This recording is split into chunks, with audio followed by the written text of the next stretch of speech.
right now. Okay. Well, please tell me all about it. Yeah, yeah, it was pretty good, I think.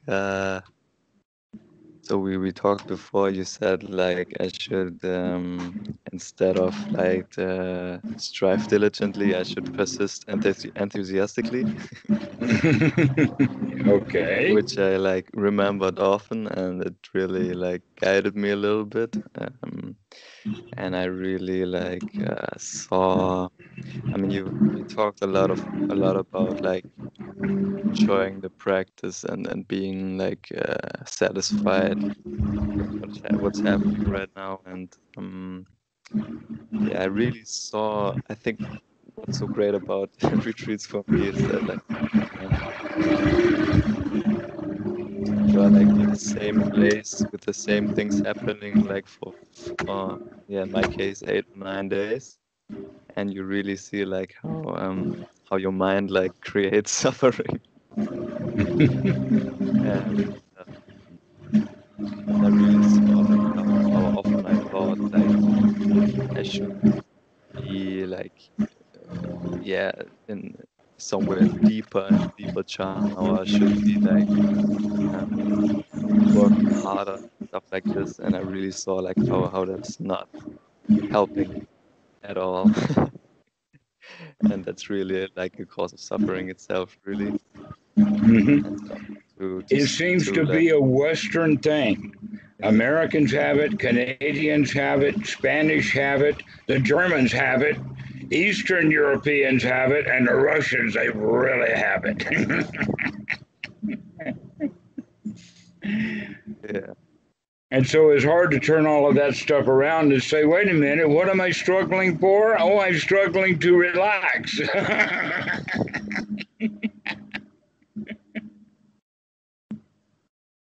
yeah, yeah, totally. And what was also like coming up was like, yeah, I also recognized that is really like a part of me that really likes to yeah, that's really big on like working really hard and struggling and really thinking that's the way to go. And I really like saw that for what it is. There was one set that became really clear to me that this is yeah not not not helping. um yeah, I also like what was also interesting was like the yeah, you often emphasize that like um actually yeah, the place for awakening actually is the first jhana, to not be like super deep, but to like yeah, still be functional, be concentrated but not overly. And that became also really clear to me that I don't have to be like super deep all the time. I can just normal waking consciousness, concentrated. That's really all Hmm. that there has to be, and that I don't like yeah have to struggle to have that long successful sits. Instead, I can just sit there, enjoy, and see what's happening. Basically, right? Keep looking, keep refining, and Exactly, exactly. That's exactly the right practice. And yet I understand that it's not intuitive, it's counterintuitive, that it goes against almost everything that you would expect.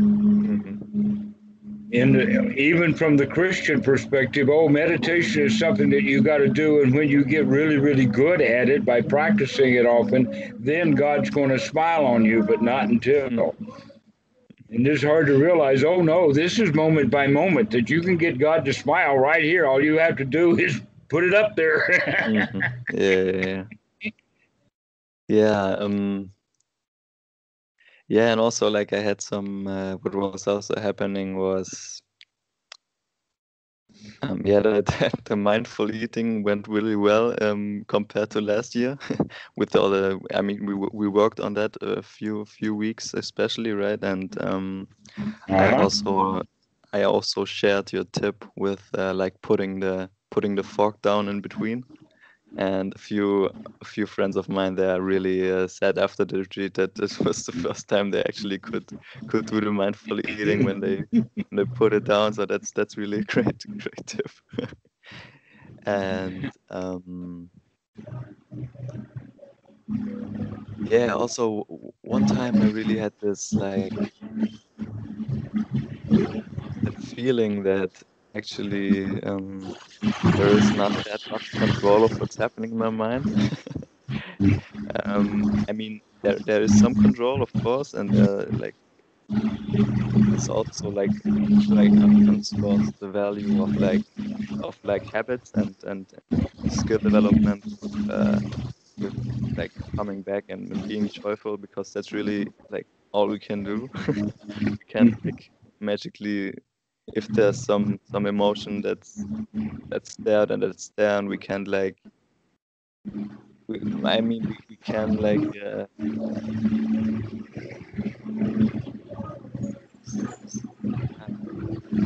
yeah, just notice a lot of resistance to things being as they are right now.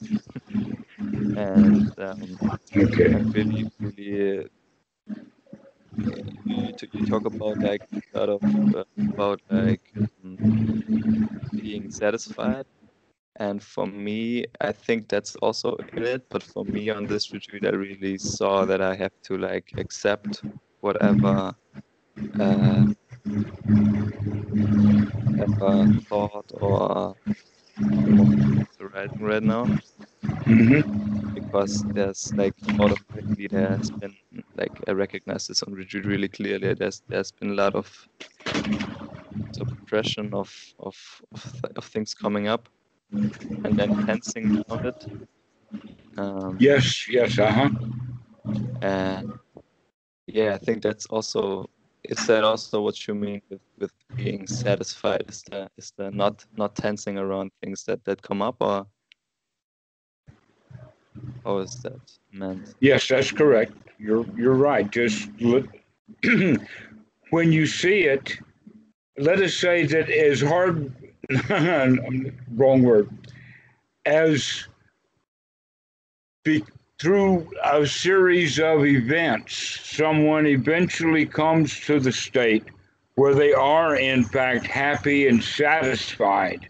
One of the questions that can then be asked is, what is it that's worthwhile for me to come out of this state? In other words, what will rob me of my happiness? Yeah, And so you're beginning to recognize, wait a minute, I have choice about, do I want to be pulled out of this or not? That I can get into a state of joy, a state of contentedness. Now, what's it going to do to get me out of it? Now, in the beginning, when that happens, it doesn't happen long enough for the student to even ask himself what could get me out of it, because he's already back out. hmm But by keep practicing over and over and over again, we begin to say, wait a minute, this is really nice. Now let me start looking for and be on guard for the very things that will take this away. hmm So that then we can begin, because that's when the real discovery begins. Is what is it down there that actually does rob us of the joy that we would have naturally? Now that yeah, we've got that state, let's be on guard for what is it that can wreck the ship. yeah. Yeah, that's yeah. I mean,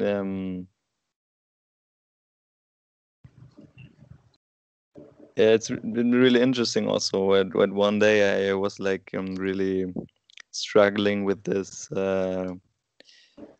truth that I really like. The mind is not mine because I cannot control it. Basically, right? There's just things coming up, Mm-hmm. and um, yeah, I struggled with this for a few hours. And until I like yeah until it sunk in a little bit deeper. And then I really saw that like even like a thought of the past or future is actually can only happen right now. So only the recognizing of it happening is already enough, kind of, because you're already back in the here now, and you never were anything else actually. Exactly. Except that we had lost track of that. Yeah, that's the Because we only were thing. distracted. But Yeah. actually, no, that's the track. The track is right here, right now. This is the only track that we've got to be on. Yeah.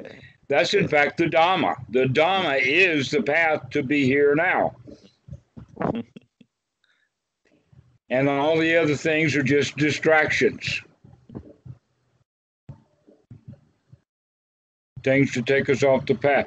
But now that we're beginning to understand what the path is, we can become mindful and watchful for what those distractions would be for each individual person. Yeah. Would it be anxiety? Would it be anger? Whatever it is, we're going to start watching for that in the sense of learning how to be free from it.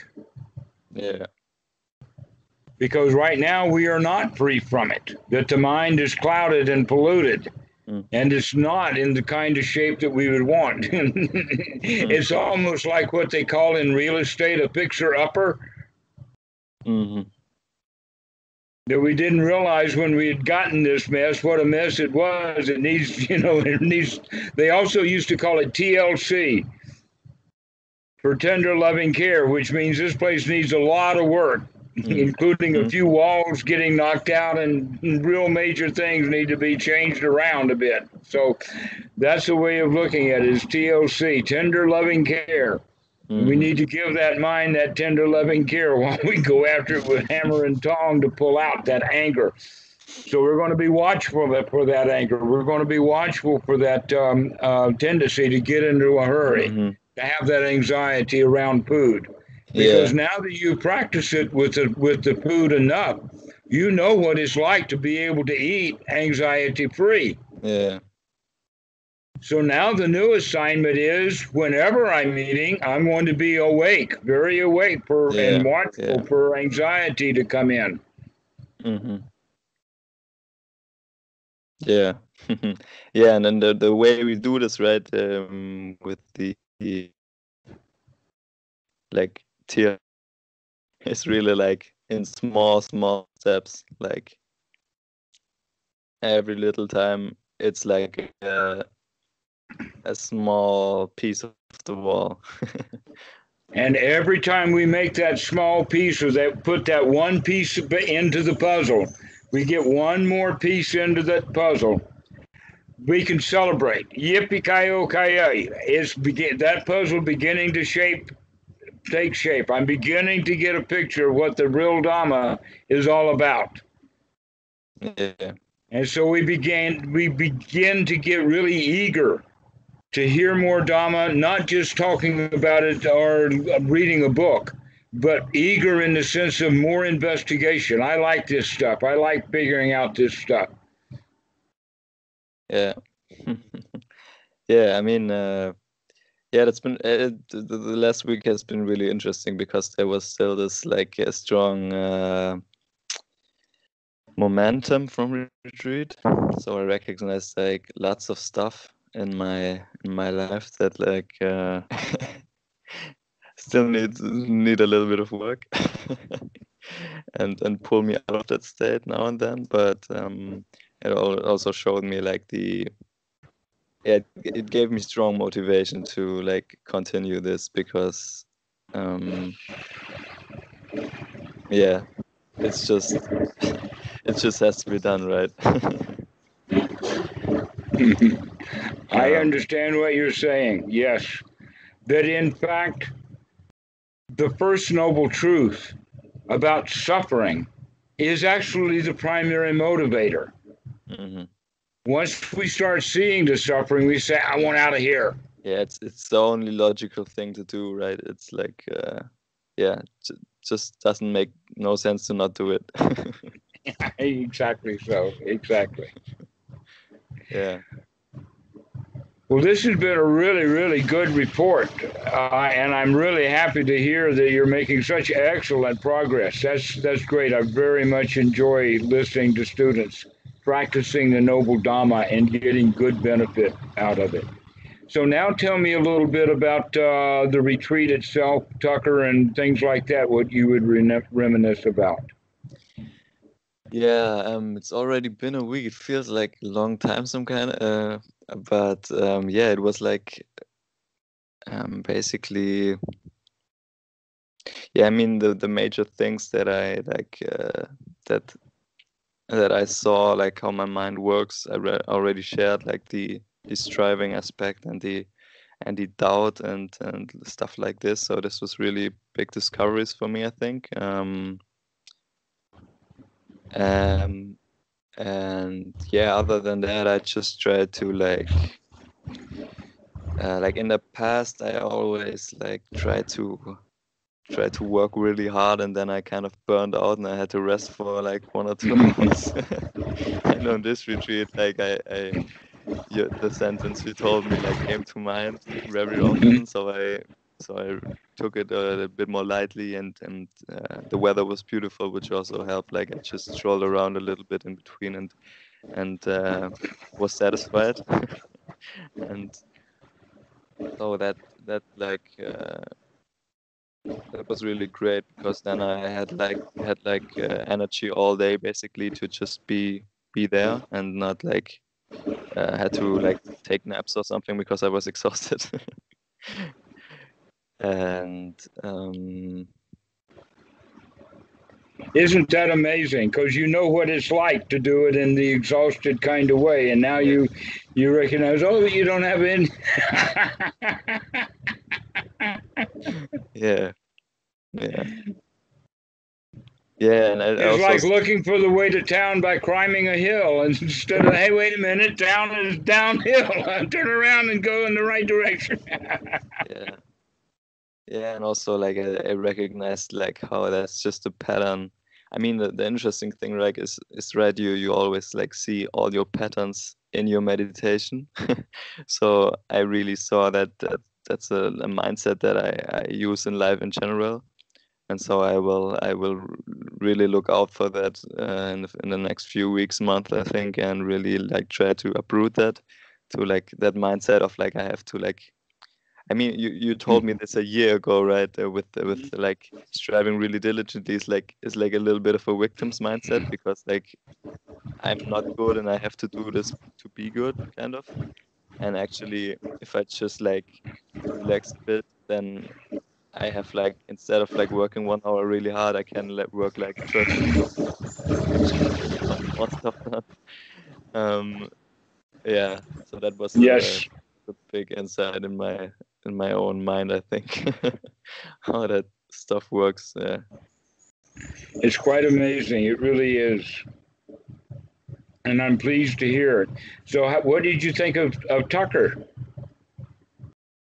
Yeah, that was Tucker Peck, is he a young man, old man? he's yeah, he's about, I think, 30, 35, something like this. Young man. Yeah.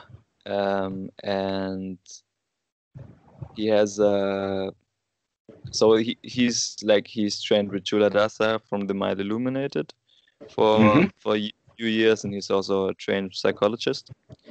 And he had a co-teacher with him, with which I also had contact in the past. He's also trained by Chula Dasa. Um, and yeah, I mean, it, I knew basically what I had to do, but they gave me like great pointers here and there, that like I'm experiencing doubt, for example, in my like meditative skills, and they pointed it out quite correctly, and also like um, yeah, so it's set up in that way that you have like every 2 days you have 15 minutes one-on-one with one of Mm-hmm. those two.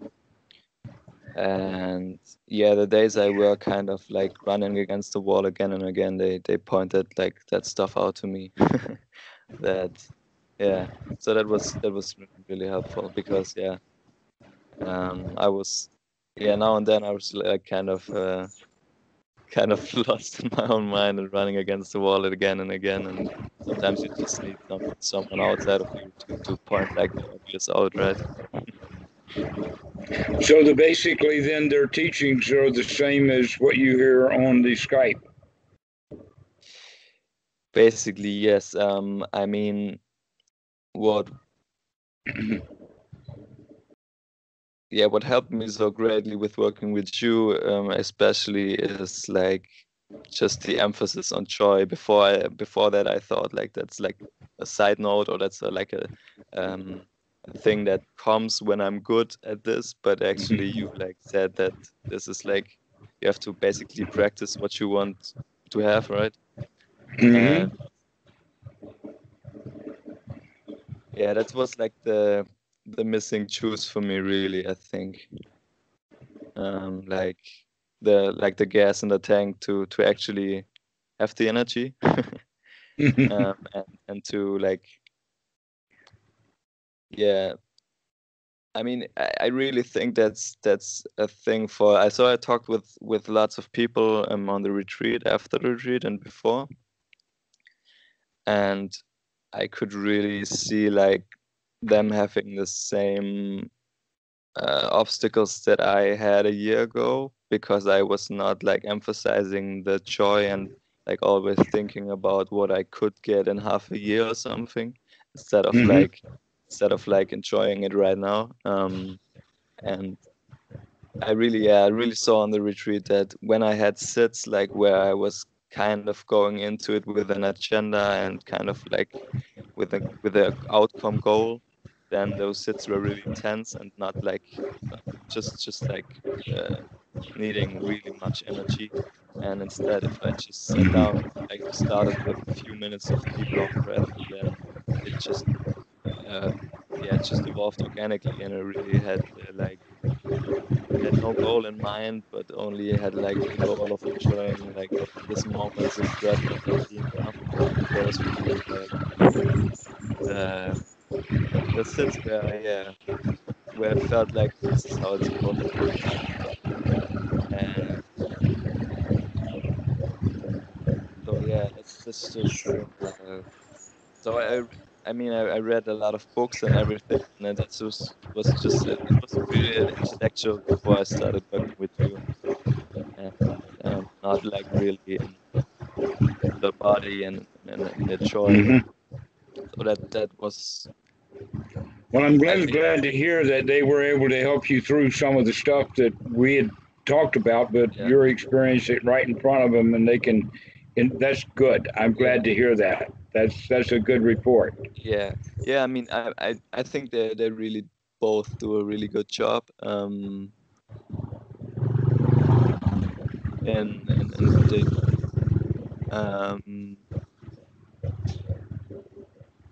but yeah, I really on this retreat it became like crystal clear to me that the emphasis of the joy is like I think in a lot of stuff I read is like a little bit under uh, appreciated, and there's too much emphasis from my mind on getting somewhere. Um, Mm-hmm. like really, I think I wouldn't have started this without books like this, of course, because my intellectual mind had to like be satisfied too to start even. But then on this retreat, I really saw that this is the satisfaction is and the enjoyment of the here now is the thing that I have to really emphasize now. Um, yeah, Great. So now you know how to live in the moment. yeah. That is really good. I'm very, very pleased to hear that. I like it when I hear success at this level. That's Yeah. excellent, excellent. And and I also wondered like is this just how you got taught it by Buddha Dasa, or is it like that you like uh, saw this that in the Western students they kind of lack this aspect, or how did you develop the style you teach? Um, First off, I've been teaching for a long, long time. Okay, so how That long? the first retreat that I ever taught was under Achan Bhikkhu Buddhadasa's watchful eye in 1984. Okay, okay, that's a long time. Yeah, I've been doing it a long time, and I've done a lot of retreats in the United Yeah. States at various temples there. Okay. But currently, the idea of teaching only the supramundane Dhamma Mhm, on the internet mhm. was Achan Po's idea, and that he is very pleased that we've got as many videos now that we have for the long duration, so that Yeah. we don't start with the basic teachings that you would find in the Buddhist religion. That Yeah. we just jump right into the good stuff right immediately, go right after the noble Dhamma, Hmm. which I think is the better way for it to be taught. Unfortunately, in the West, it had to come in bits and pieces and kind of in a religious kind of way, Yeah. rather than an actual freedom from Hmm. religion kind of way. Hmm. Yeah. But I'm glad that if Tucker and some of these people are beginning to understand how to teach the Dhamma, that's excellent. I'm all for it. I want good people to teach good Dhamma so that people gain benefit. The Yeah. way it's time for the West to get to wake up, to stop Yeah. working so hard.